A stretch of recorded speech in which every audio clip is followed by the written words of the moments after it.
Assalamu alaikum wa rahmatullahi wa barakatuh.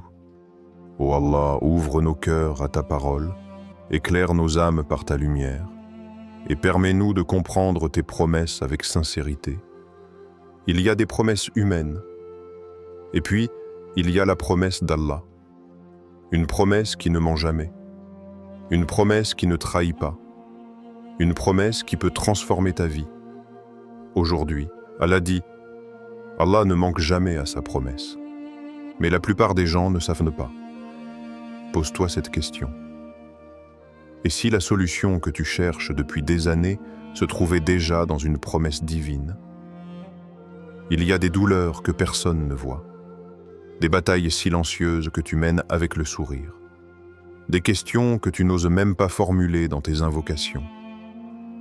Nous avons tous connu la douleur, l'injustice, la perte, la trahison, les nuits où le plafond devient ton seul témoin, les nuits où tu parles à Allah avec une voix tremblante, sans savoir si tu tiens encore debout ou si tu es déjà en train de t'effondrer. Et dans ces moments-là, le doute s'approche. Pourquoi moi? Pourquoi maintenant? Pourquoi si longtemps? Puis Allah révèle une promesse qui traverse les siècles et qui vient frapper ton cœur aujourd'hui. À côté de la difficulté, est certes une facilité. À côté de la difficulté, est certes une facilité. Regarde bien les mots, Allah ne dit pas « après », il dit « avec ». Cela signifie que pendant que tu pleures, la facilité existe déjà. Pendant que tu souffres, la solution est déjà en train d'être écrite. Pendant que tu penses que tout s'écroule, quelque chose se construit. Mais tu ne le vois pas encore, parce que l'épreuve brouille la vision. Elle rend le cœur lourd. Elle fait croire que la nuit est éternelle. Pourtant, l'histoire de Youssouf est là pour nous réveiller. Imagine la scène. Un enfant, aimé par son père, trahi par ses propres frères, jeté dans un puits, seul, dans l'obscurité. À ton avis, que pensait-il à cet instant? Pensait-il que ce puits était le début d'un royaume? Pensait-il que cette trahison était le chemin vers le pouvoir? Puis il est vendu, comme une marchandise. Humiliation, silence, résignation apparente. Ensuite, accusé injustement. Puis, emprisonné. Encore une fois, enfermé. Encore une fois, privé de liberté. Encore une fois, oublié. Toi qui te plains de ton attente, imagine des années d'épreuves sans comprendre le plan. Et pourtant, Allah dit, « Ainsi donnons-nous pouvoir à Joseph sur la terre. Nous touchons de notre miséricorde qui nous voulons. » Regarde la transformation, du puits au palais, de l'humiliation à l'autorité, de l'isolement au commandement. Mais la clé, c'est que chaque étape douloureuse était nécessaire. Sans le puits, pas de caravane. Sans la caravane, pas d'Égypte. Sans l'Égypte, pas d'épreuve. Sans l'épreuve, pas d'élévation. Et toi? Et si ce que tu appelles une catastrophe était une redirection divine? Et si ce refus que tu as reçu était en réalité une protection? Et si cette personne qui t'a quitté était un dégagement pour quelqu'un de meilleur? Allah dit aussi, « Il se peut que vous détestiez une chose alors qu'elle est un bien pour vous. Et il se peut que vous aimiez une chose alors qu'elle est un mal pour vous. Allah sait, et vous ne savez pas. Tu ne sais pas. Voilà ce qui fait mal. Nous voulons comprendre immédiatement. Nous voulons des réponses rapides. Nous voulons des signes visibles. Mais la foi, c'est avancer sans tout voir. Le prophète Muhammad, paix et bénédiction sur lui, a lui-même vécu l'épreuve. Rejeté à Taïf, insulté, blessé, au point que le sang coulait de ses pieds. Et pourtant, dans ce moment de faiblesse extrême, il ne demanda pas la destruction de son peuple. Il demanda la guidance. Pourquoi? Parce que l'épreuve ne définit pas la fin de ton histoire.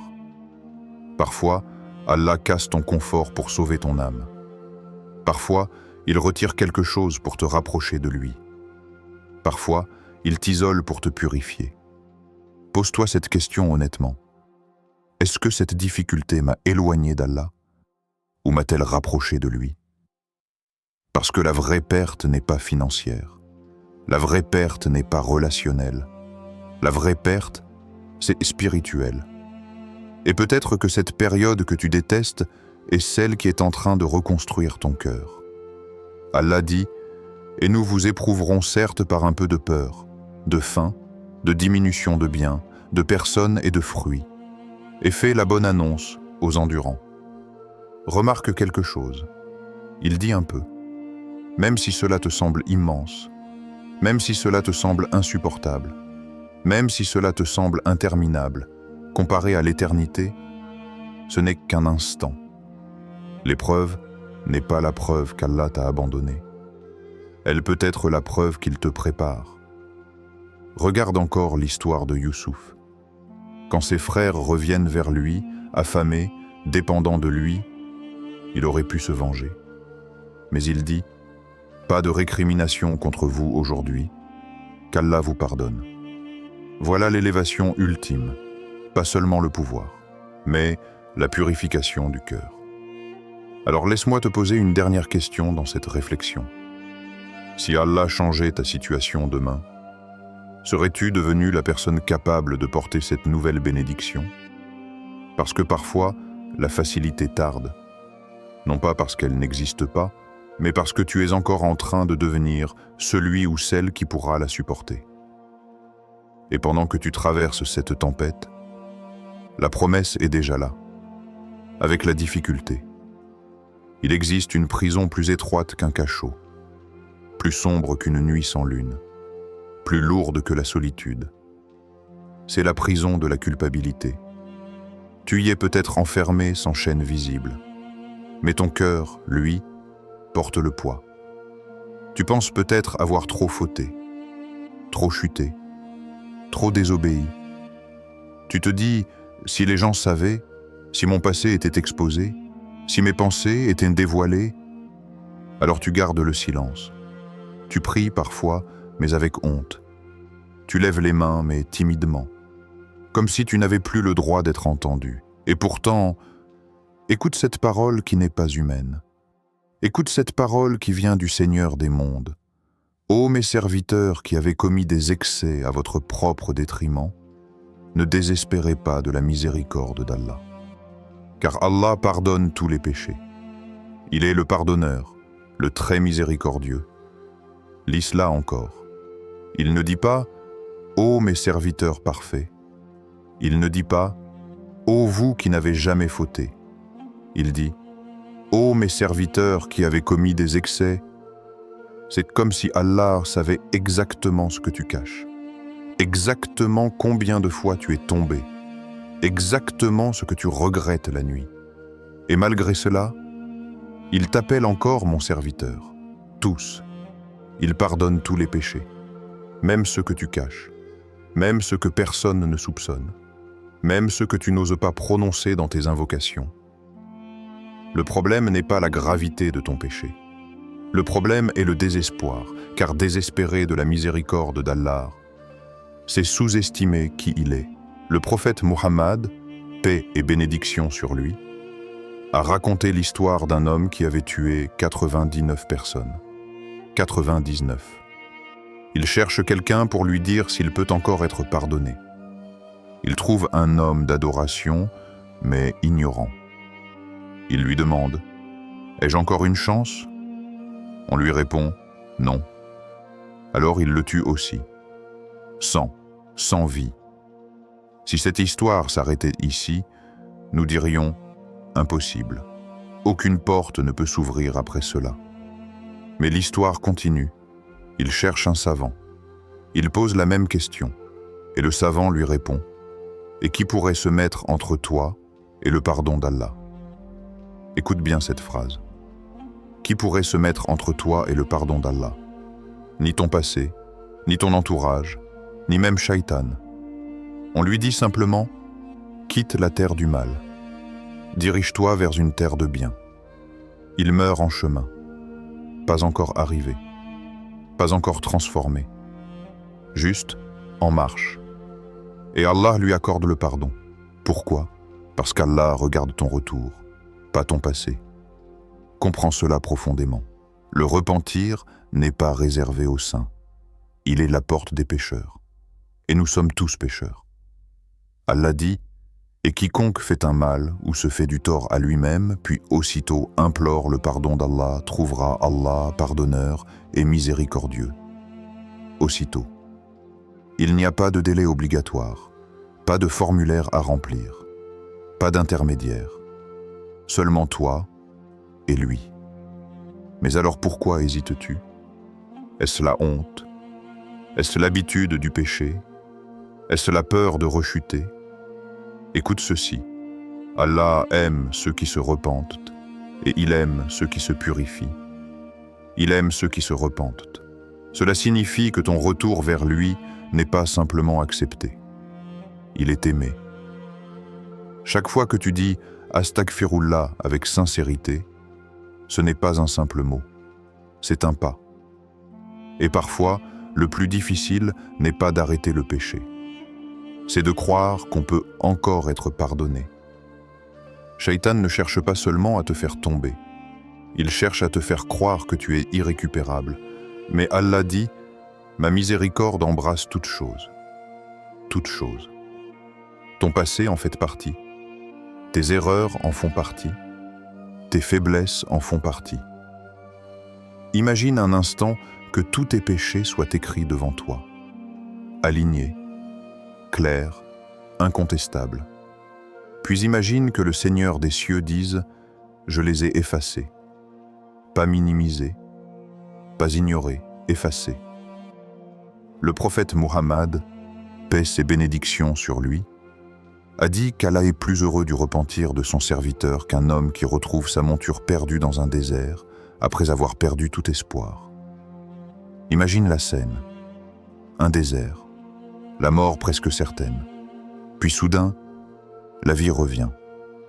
C'est l'image qu'il donne pour décrire la joie divine face à ton repentir.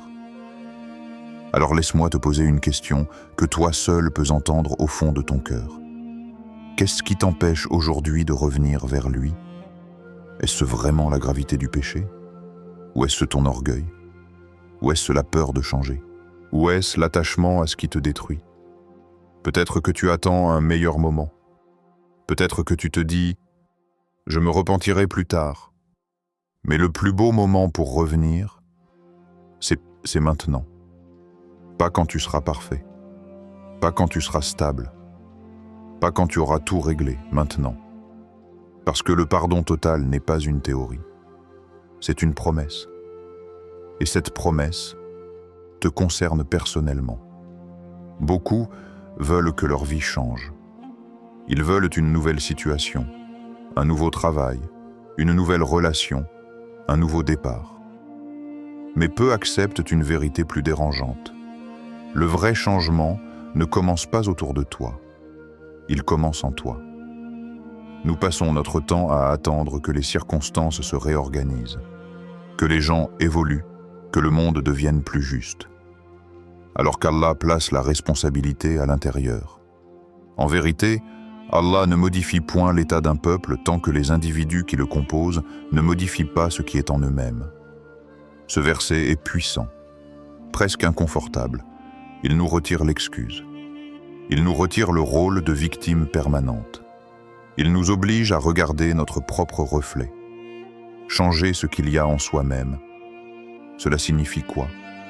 Changer ses intentions, changer ses priorités, changer ses pensées cachées, changer les conversations que tu as avec toi-même lorsque personne ne t'entend.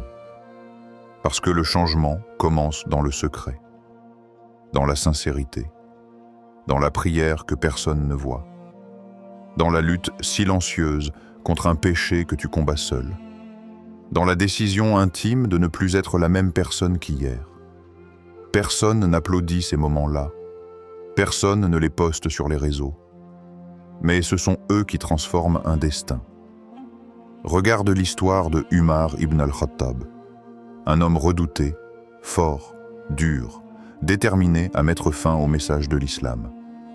Il sort un jour avec une intention claire, tuer le prophète Muhammad, paix et bénédiction sur lui. Imagine le niveau de rejet. Imagine la fermeté de son opposition. Puis il entend des versets du Coran, des mots, pas une armée, pas une pression sociale, pas une contrainte, des mots. Et ces mots pénètrent un cœur que tout le monde croyait scellé. Ce n'est pas son environnement qui a changé en premier. Ce n'est pas la société. Ce n'est pas la situation politique. C'est son intérieur. Un instant. Une fissure dans la dureté. Une ouverture dans l'orgueil. Et ce même homme devient ensuite l'un des plus grands piliers de l'islam, un symbole de justice, un dirigeant exemplaire. Comment une telle transformation est-elle possible? Parce que lorsqu'Allah décide d'illuminer un cœur, aucune obscurité ne résiste. Mais il y a une condition, la sincérité. Allah dit, le jour où ni les biens ni les enfants ne seront d'aucune utilité, sauf celui qui vient à Allah avec un cœur saint. Un cœur saint, pas un cœur parfait, un cœur vivant, un cœur conscient, un cœur qui lutte. Le changement intérieur ne signifie pas que tu ne tomberas plus. Il signifie que tu ne seras plus satisfait de rester à terre. Il signifie que lorsque tu pèches, ton cœur réagit. Lorsque tu t'éloignes, tu ressens le manque. Lorsque tu pries, tu cherches la présence, pas seulement le mouvement. Beaucoup veulent les fruits, mais refusent la racine. Or, si la racine est malade, le fruit sera fragile. Pose-toi une question honnête. Qui es-tu lorsque personne ne te regarde? Parce que c'est cette version-là que tu offres réellement à Allah. Le prophète Muhammad, paix et bénédiction sur lui, a dit « En vérité, dans le corps, il y a un morceau de chair qui, s'il est sain, tout le corps est sain. Et s'il est corrompu, tout le corps est corrompu. Il s'agit du cœur. Le cœur est le centre, le moteur, la source. Si ton cœur change, ta perception change. Si ta perception change, tes décisions changent. Si tes décisions changent, ton destin change. Mais soyons sincères, changer intérieurement fait peur, parce que cela signifie abandonner certaines habitudes, certaines fréquentations, certaines excuses, parfois même certaines identités. Cela signifie reconnaître que le problème n'est pas toujours les autres, et cela demande du courage, un courage que peu veulent développer. Allah dit aussi, « Ceux qui luttent pour notre cause, nous les guiderons certes sur nos sentiers. » La guidance vient après l'effort, après la lutte, après la décision. Peut-être que tu attends une transformation spectaculaire, un signe extraordinaire, une sensation spirituelle intense. Mais parfois, le vrai changement commence par quelque chose de simple, une prière accomplie à l'heure, un péché abandonné discrètement, une habitude remplacée, une intention purifiée. Ce sont des petits gestes invisibles qui produisent des bouleversements invisibles, qui donnent naissance à des résultats visibles. Et si aujourd'hui, au lieu de demander à Allah de changer ta situation, tu lui demandais de changer ton cœur? Et si au lieu de chercher un miracle extérieur, si Allah a pu transformer le cœur de Umar, si Allah a pu transformer des ennemis en protecteurs, si Allah a pu transformer des bergers en leaders, alors qu'en est-il du tien? Peut-être que le changement que tu attends depuis des années commence par une décision silencieuse que toi seul peux prendre ce soir. Tu te sens peut-être coincé, comme si les murs se rapprochaient, comme si toutes les options se refermaient une à une, comme si tu avais essayé et encore essayé, sans résultat. Tu as réfléchi, calculé, planifié, demandé conseil. Et malgré tout, rien ne bouge. C'est dans cet espace précis, celui où les solutions humaines s'épuisent, qu'Allah révèle une promesse qui dépasse la logique, et quiconque craint Allah, il lui donnera une issue favorable et lui accordera sa subsistance par des moyens sur lesquels il ne comptait pas. Lise bien. Une issue favorable, pas forcément celle que tu voulais, pas forcément celle que tu avais imaginée, mais une issue et une subsistance par des moyens sur lesquels il ne comptait pas. Pas imaginé, pas prévu, pas calculé. Nous aimons contrôler, nous aimons prévoir, nous aimons sécuriser l'avenir avec nos propres mains. Mais la promesse ici est conditionnée par quelque chose de plus profond. Quiconque craint Allah. La crainte d'Allah, la taqwa, ce n'est pas la peur paralysante, c'est la conscience constante. C'est choisir l'obéissance même quand c'est difficile. C'est s'éloigner d'un péché même quand personne ne regarde. C'est rester droit même quand cela semble désavantageux. Et c'est là que l'issue commence à se dessiner. Pas toujours immédiatement, pas toujours visiblement, mais réellement. Laisse-moi te raconter une scène que l'histoire islamique n'oubliera jamais. Une femme, seule dans un désert brûlant, avec un nourrisson dans les bras. Pas de nourriture, pas d'eau, pas d'abri. Son mari la laisse là sur ordre d'Allah. Elle ne comprend pas tout. Mais elle pose une seule question.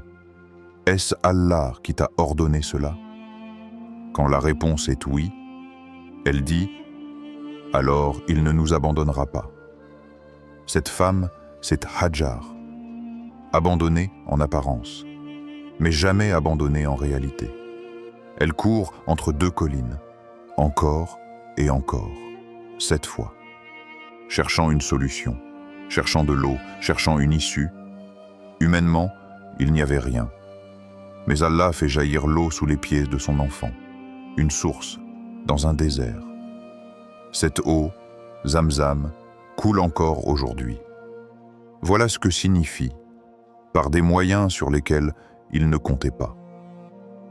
Qui aurait imaginé qu'une mère seule dans le désert deviendrait l'origine d'une ville entière? Qui aurait imaginé que son acte de confiance deviendrait un rite que des millions de croyants reproduisent chaque année lors du Hajj? L'issue n'était pas visible, mais elle était écrite. Maintenant, reviens à toi. Tu dis peut-être, ma situation est différente. C'est plus compliqué. Il n'y a vraiment aucune solution. Mais laisse-moi te poser une question honnête. As-tu réellement placé ta confiance en Allah? Ou as-tu seulement espéré qu'il valide tes propres plans? Parce que la confiance, tawakkul, n'est pas passive. Elle ne signifie pas ne rien faire. Hajar a couru, elle a agi, elle a cherché. Mais son cœur était attaché à Allah, pas aux moyens. C'est cela la différence. Le prophète Mohammed, paix et bénédiction sur lui, a dit « Si vous placiez votre confiance en Allah comme il se doit, il vous accorderait votre subsistance comme il l'accorde aux oiseaux. Ils partent le matin, le ventre vide, et reviennent le soir, rassasiés. Les oiseaux ne restent pas dans le nid. Ils volent, mais ils ne connaissent pas leurs provisions à l'avance. Toi, tu veux connaître le résultat avant d'avancer. Tu veux voir la porte ouverte avant de lâcher celle que tu tiens déjà. Mais parfois, Allah ferme une porte précisément pour t'empêcher d'entrer dans quelque chose qui aurait détruit ton cœur. Et parfois, il te maintient dans une attente pour purifier ton intention. Il dit aussi, n'est-ce pas Allah qui suffit à son serviteur? Suffit. Si cette phrase descend vraiment dans ton cœur, elle change tout, car si Allah suffit, alors le manque n'est pas fatal, le retard n'est pas un rejet, le silence n'est pas un abandon.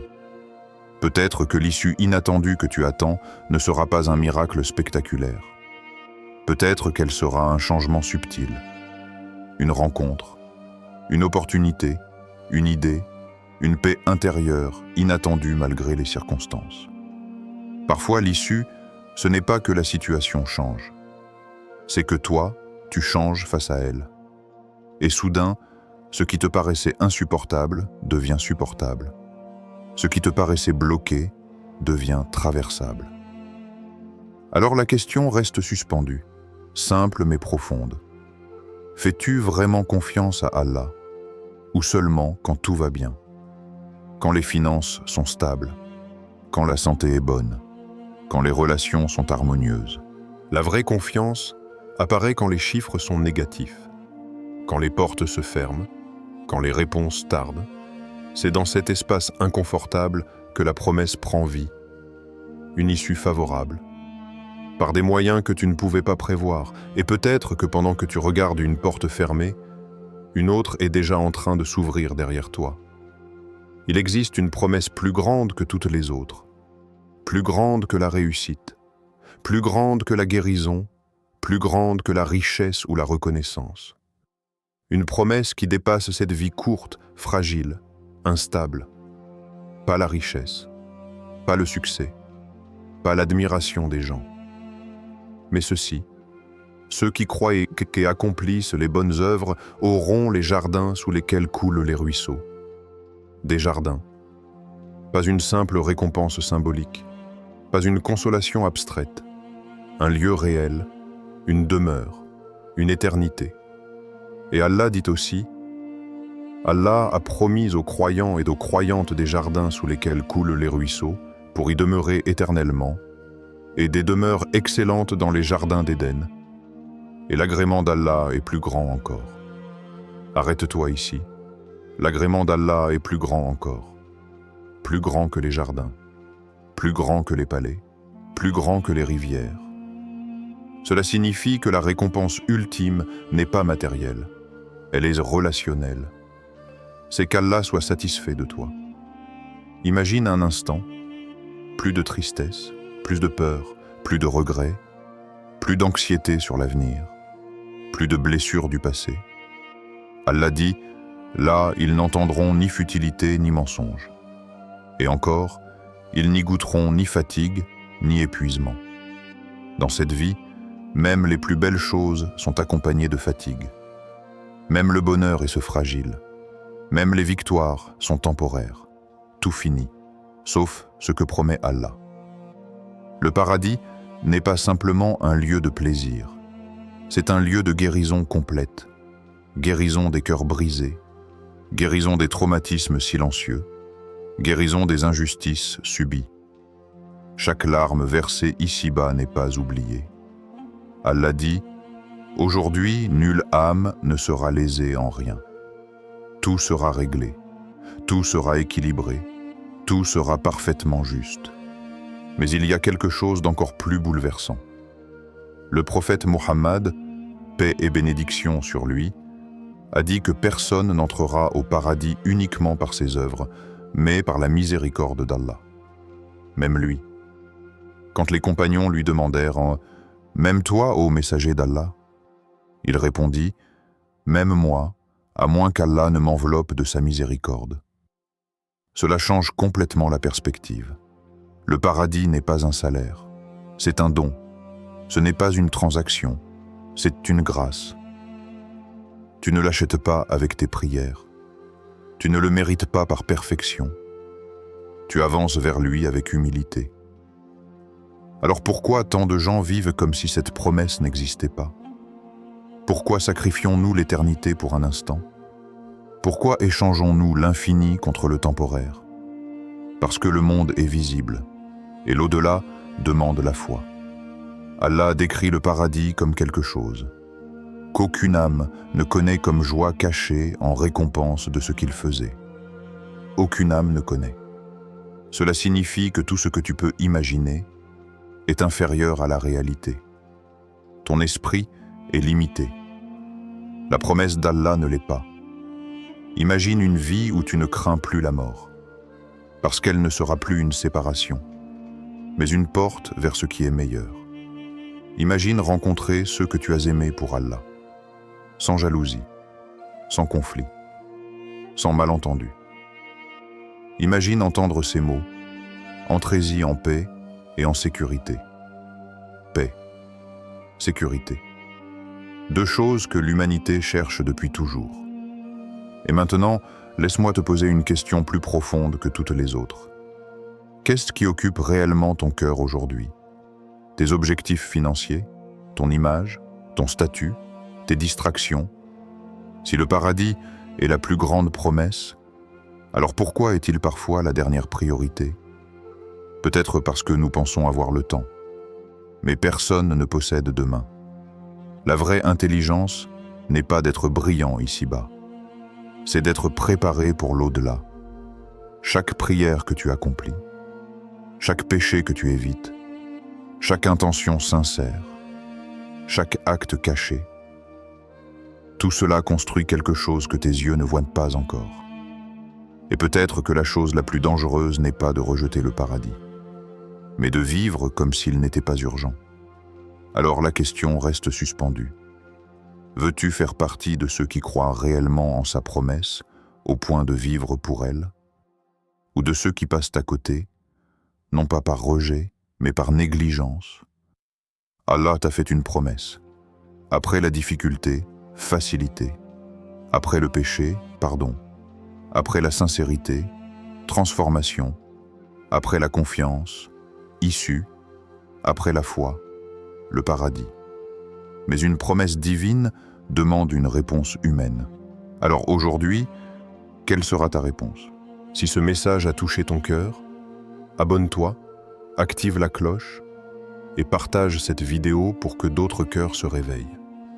Qu'Allah fasse de nous des gens qui croient en ses promesses avant même d'en voir les résultats. Amen.